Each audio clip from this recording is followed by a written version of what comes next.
Right, for some analysis now on this spat between the ANC and the Democratic Alliance, we're joined by the Professor of Political Sciences at Unisa, Professor Dirk Kotzé. Prof, good to have you, and thank you very much for your time this evening. We are going to be told that contradictions are inevitable in a coalition government. I'm sure that will be the standard answer, but they will find each other. But it is a concern for many that there is obviously this point of conflict around foreign policy. It's posing a challenge. But was it a rude awakening, right, for the Democratic Alliance that the ANC is still very much in the pockets or in the circle of Russia? They consider them valued allies.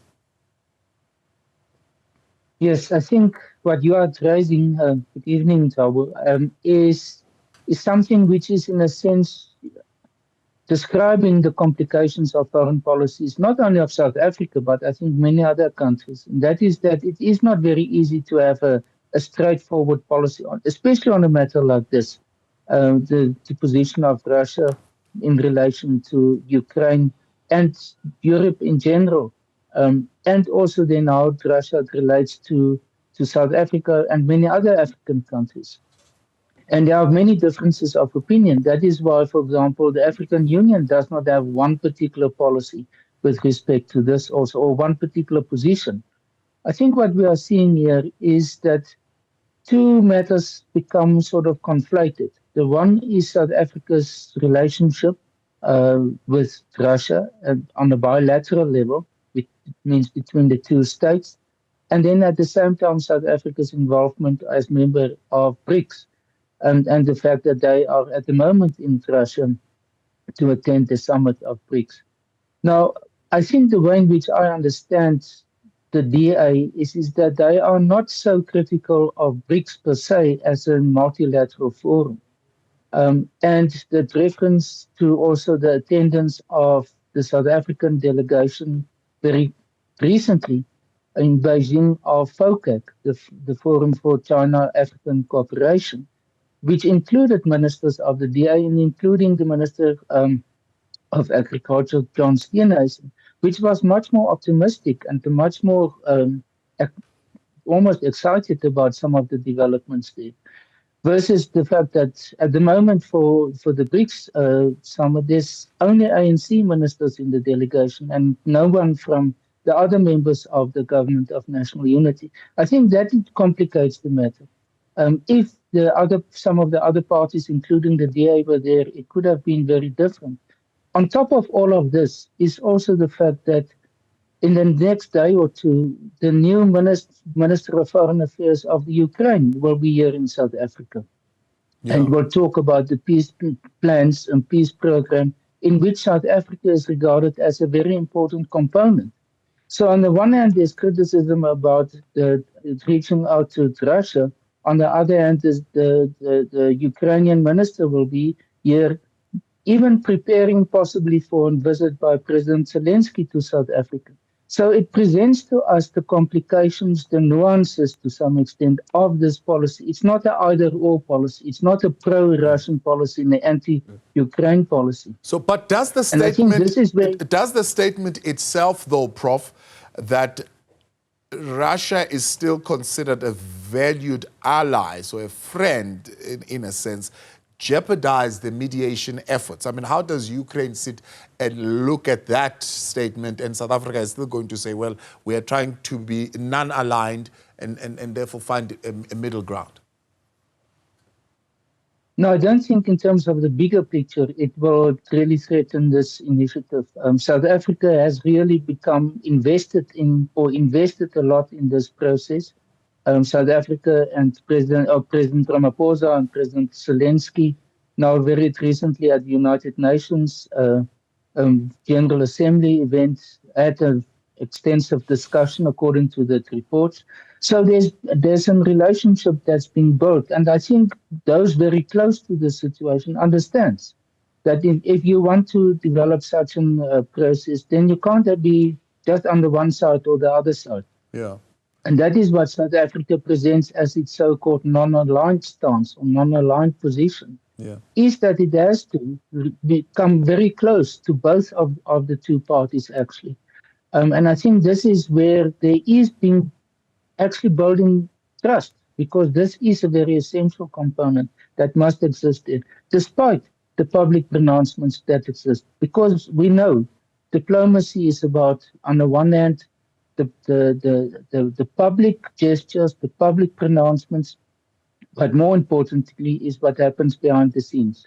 What is behind, though, the DA's abrupt and quite public objection by leader John Steenhuisen, especially considering that there's a structure that has been set up called the GNU Clearinghouse? Interestingly enough, tomorrow they'll be having their second meeting with the Deputy President Paul Mashatile, where these issues of disagreement are meant to be ventilated there and cleared out. But here is the DA now, in a sense, discrediting a message by the head of state, where other nations will be looking at that and say, well, your own minister has come out to say this about your comments.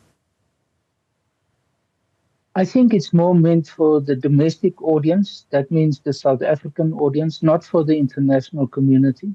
It's more meant for the different political parties, and in this case specifically the DA's support base, in order to say, despite the fact that we cooperate, for example, in the case of going to the FOCAC summit in China, we are who we are.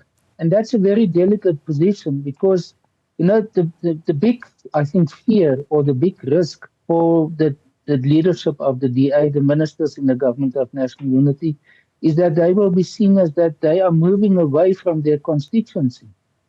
In the very same way applies to the ANC and even to other political parties like the Freedom Front Plus, very specifically also.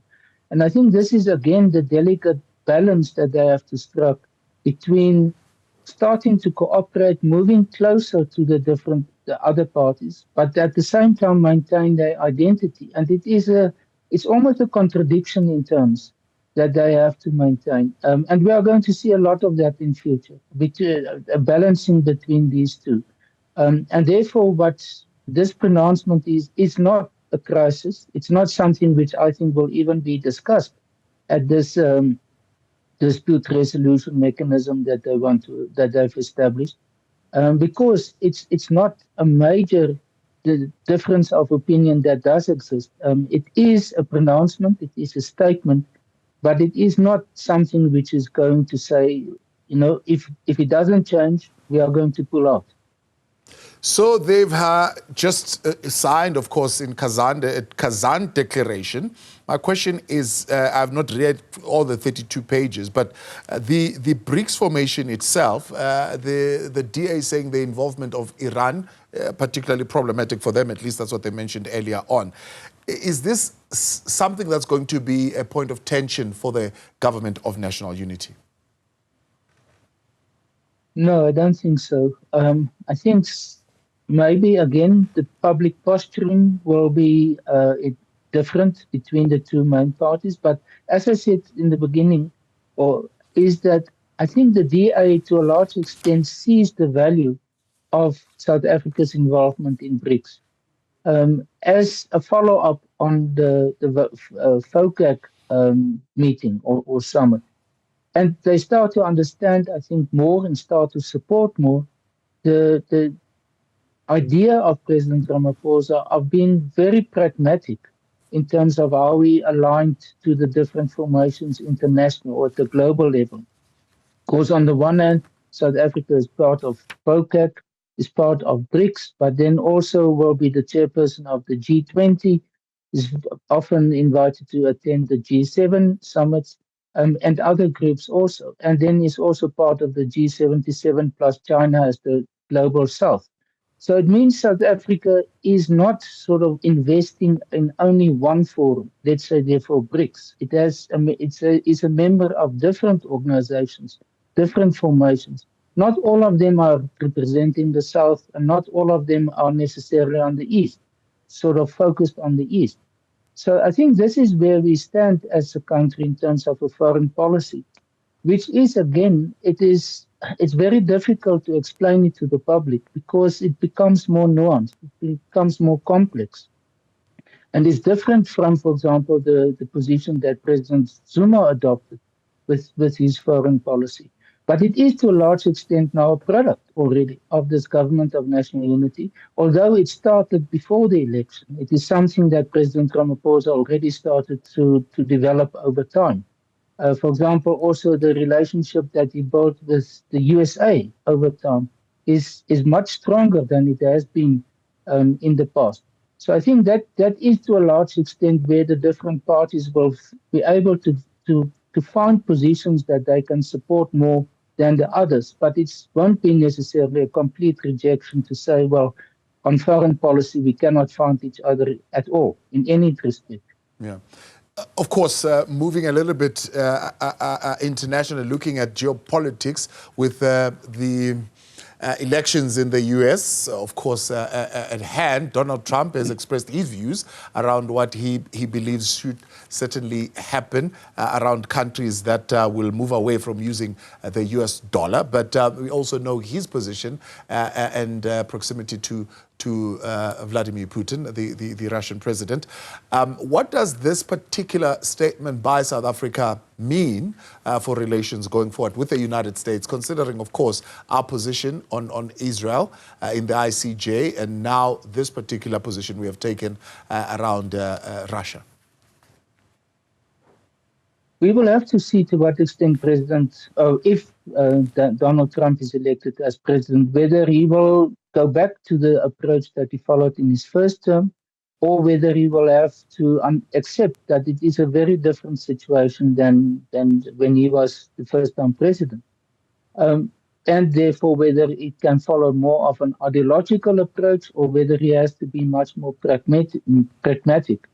What has developed over time now is that countries in Southern Africa, like South Africa, like Botswana, like Zambia, the DRC and others, have become critical markets for the US in terms of when the minerals and other sources that's necessary for the manufacturing of, for example, renewable energy. All these things like cobalt and nickel and lithium and all sorts of others, plus the possibility of green hydrogen for the US as well as the European markets, which means that we have now a new bargaining power, a new leverage, which did not necessarily exist in the past in the same way that it exists now. So, for example, South Africa's inclusion or continued inclusion in AGOA as a free trade agreement between the US and African countries is now in a much stronger position than it was, for example, 10 years ago. So despite the politics or the ideology, which might be critical from a Trump administration's point of view, they know that there is now, it's a different ballgame. It's not the same as in the past. And therefore, I think in order to act against, let's say, a country like South Africa or others who are not necessarily seen as completely pro the US, that will be much more difficult than in the past. So I think what we are going to see is my prediction is that the Trump administration, if he is elected, will be more pragmatic than during his first term. Political sciences professor at Unisa, Professor Dirk Kotzé, we appreciate your time.